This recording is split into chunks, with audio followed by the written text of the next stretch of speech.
Hola a todos, bienvenidos al Cielo de Rasal. Hoy quiero compartir con vosotros una participación que he hecho en el podcast del blog de Notas Universales en el que he explicado la historia de la física de partículas, un poco así resumida. Sin más dilación, allá va, espero que os guste. Notas Universales, tu blog dedicado a la astronomía y ciencias relacionadas. A corta distancia en el universo, llega más lejos.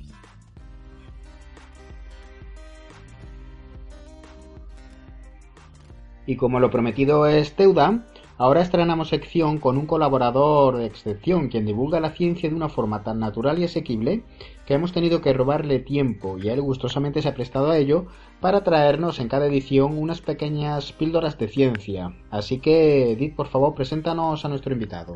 David Cintas es físico y divulgador. Estudió física en la Universidad de Zaragoza y posteriormente realizó un máster en física de altas energías, astrofísica y cosmología en la Universidad Autónoma de Barcelona.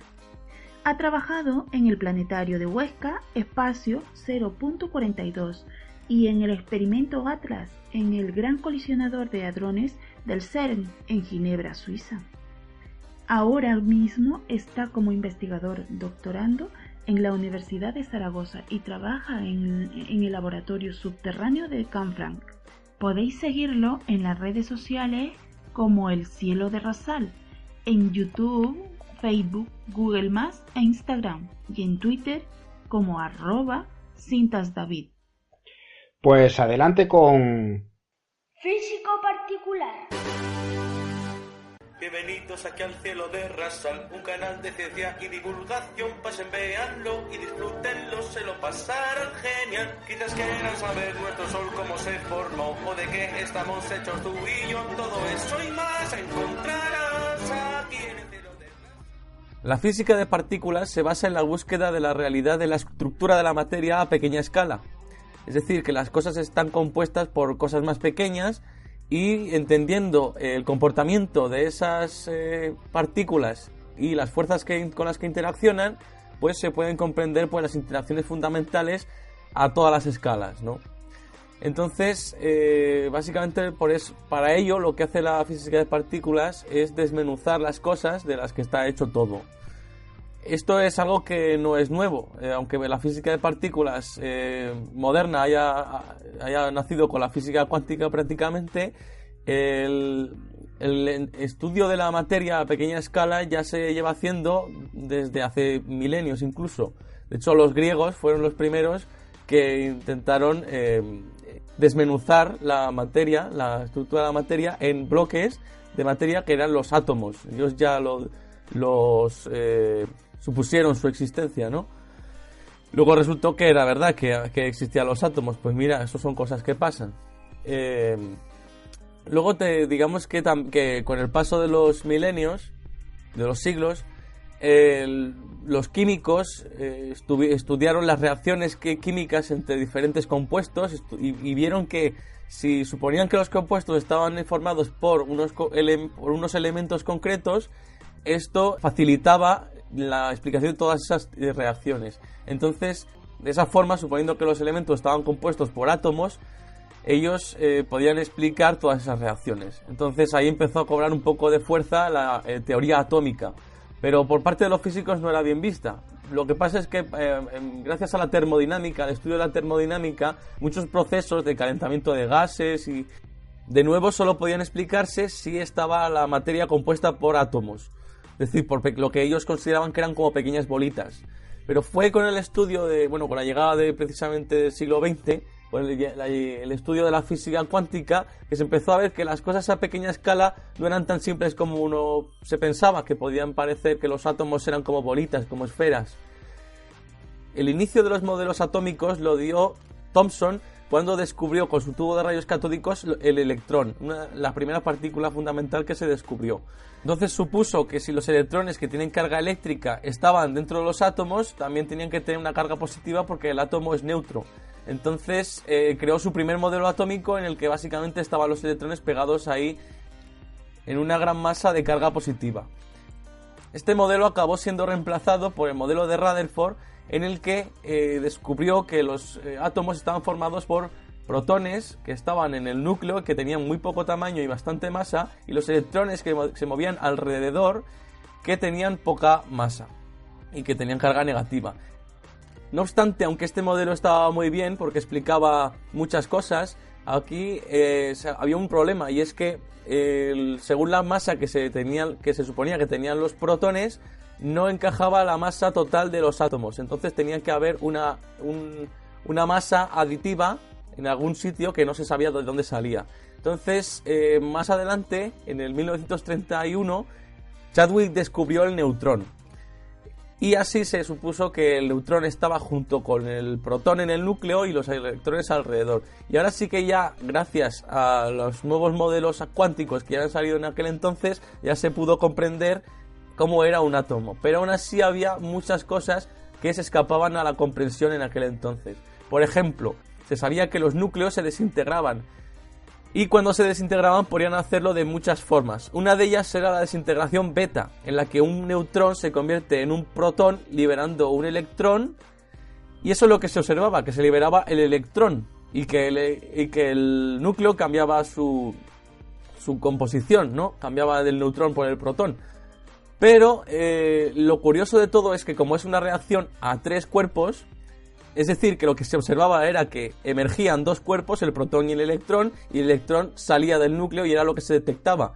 Pero curiosamente, si solamente hubieran sido dos partículas las que se emitían, el electrón, lo que se detectaba, solamente hubiera tenido una energía concreta, y lo que se medía era que tenía muchas, podía tener muchas energías diferentes. Y eso solamente se explicaba si el electrón venía acompañado de otra partícula que no interaccionaba con el detector, que era el neutrino. Esto lo postuló Pauli, postuló la existencia de esta partícula y dijo que era lo más horrible que se podía hacer en física, que es postular la existencia de una partícula que nunca podremos detectar.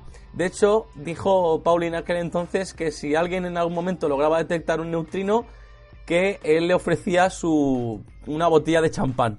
Y posteriormente, varios años después, décadas después, tuvo que entregar la botella de champán porque se descubrió, o sea, se detectó por primera vez el neutrino en los años 50.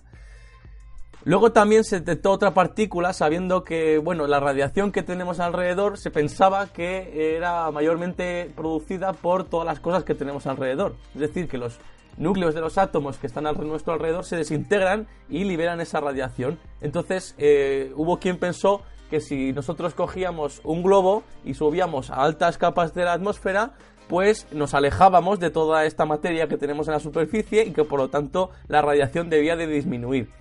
Se hizo el experimento y lo que se comprobó fue que fue todo lo contrario, que conforme más arriba estamos, más radiación tenemos. Y esto es básicamente por lo que se llaman los rayos cósmicos, es decir, que la mayoría de la radiación viene de afuera. Y entonces así fue como se descubrió un tipo de partícula que tenía una masa diferente a la que todas las que se habían visto en aquel entonces y que se le llamó pues el muón, ¿vale? Siguiendo un poco con la notación de del alfabeto griego. Entonces se vio que tenía pues bastantes propiedades comunes con el electrón. Luego también pues en cámaras de niebla, que son unas cajas donde se coloca alcohol sobreenfriado y al pasar una partícula pues el alcohol condensa, ¿no? Entonces se podían detectar el movimiento de muchas partículas y también sus desintegraciones y todos los procesos. Y así fue como se descubrieron muchas partículas que cada vez tenían propiedades más extrañas, como los piones o los kaones. Entonces así, viéndolo así, había muchas partículas que tenían diferentes propiedades y pudieron clasificar en dos grandes tipos, que eran los leptones, que eran las partículas que no interaccionaban fuertemente, es decir, que no sentían la fuerza de atracción hacia el núcleo como lo sentían los protones y los neutrones, que es lo que los mantiene unidos, la fuerza fuerte, y los hadrones, que básicamente eran el resto de partículas que sí interaccionaban fuertemente. En el caso de los leptones te encontraron pues el electrón, el muón que hemos dicho antes y el tau, que es otro tipo de partícula que pues básicamente más grande que las otras dos, pero que te conserva muchas de las propiedades del electrón y del muón.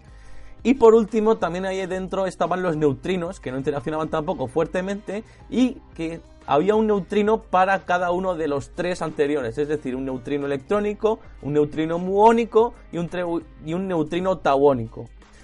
Entonces, dentro de los hadrones pues estaban el protón, el neutrón, el pión, el kaón y muchísimas más. Y en función de sus interacciones pues se clasificaron en 2 grupos, que eran los bariones y los mesones. Con la intervención de los aceleradores de partículas, el número de partículas detectadas creció exponencialmente, llegando a ser cientos de ellas. Parecía que no había límite y que la mayoría eran hadrones. Se dio explicación a sus propiedades e interacciones suponiendo que estaban compuestas por quarks. Los bariones tenían 3 quarks y los mesones tenían un quark y un antiquark. Y si se suponía esa propiedad de que estaban compuestos por estas partículas, todo se volvía más simple. Ahora se podía comprender la existencia de cada una de estas partículas que no se sabía clasificarlas, y ahora se veía que había 3 familias de leptones y 3 familias de quarks de una forma bastante simétrica. Las familias de leptones eran el electrón, el muón y el tau con sus neutrinos, y las familias de quarks eran el up, el down, el charm strange y tom y bottom. Cada familia pues tenía dos miembros.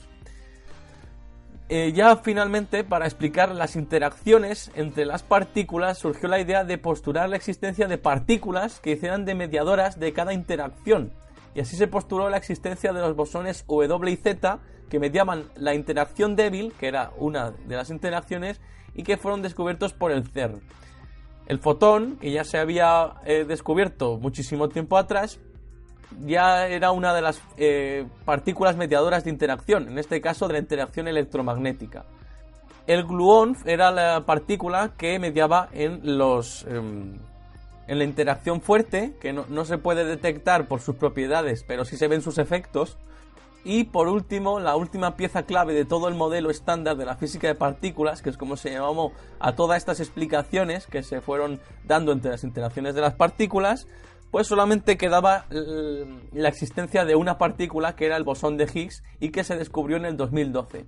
Esta partícula básicamente lo que hacía era determinar la masa de cada una de las otras partículas a través de la interacción que tiene con ellas. Cuanto más interaccionan estas partículas con el bosón de Higgs, más masa tienen. Bueno, y ahora el modelo estándar de la física de partículas está prácticamente acabado y lo único que quedan por descubrir son pequeños apuntes, pequeñas cosas que pueden hacer que el modelo cambie o incluso ir más allá del modelo, como por ejemplo la naturaleza de los neutrinos, que no se sabe si son o no son su propia antipartícula, la naturaleza de la materia oscura y posibles pequeñas variaciones de las predicciones que hace el modelo estándar que den lugar a nuevas partículas predichas por modelos más allá del modelo estándar, como el modelo supersimétrico. Bueno, y así es un poco como está ahora la física de partículas y cómo ha ido evolucionando a lo largo del último siglo. Bienvenidos aquí al cielo de Rasal, un canal de ciencia y divulgación. Pasen, véanlo y disfrútenlo, se lo pasarán genial. Pueden ya suscribir y darle a la campanita y también compartir y darle al like, porque así podrán disfrutar aquí en el cielo de Rasal.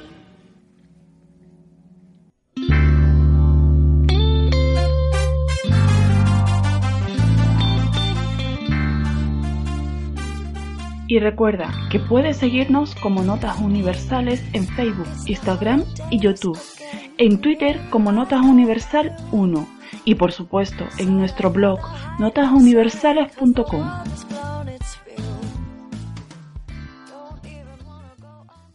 Esta ha sido la charla. En la descripción y en los comentarios os dejo un enlace al podcast para que podáis oírlo el completo. Recordad, blog de Notas Universales. Os recuerdo que podéis suscribiros y darle a la campanita para no perderos ninguna de las cosas tan interesantes que van a venir ahora mismo. Compartir para que más gente conozca este podcast. Dale a like si os ha gustado. Muchas gracias por ver el vídeo. Nunca olvidéis que la curiosidad rompe barreras y un saludo.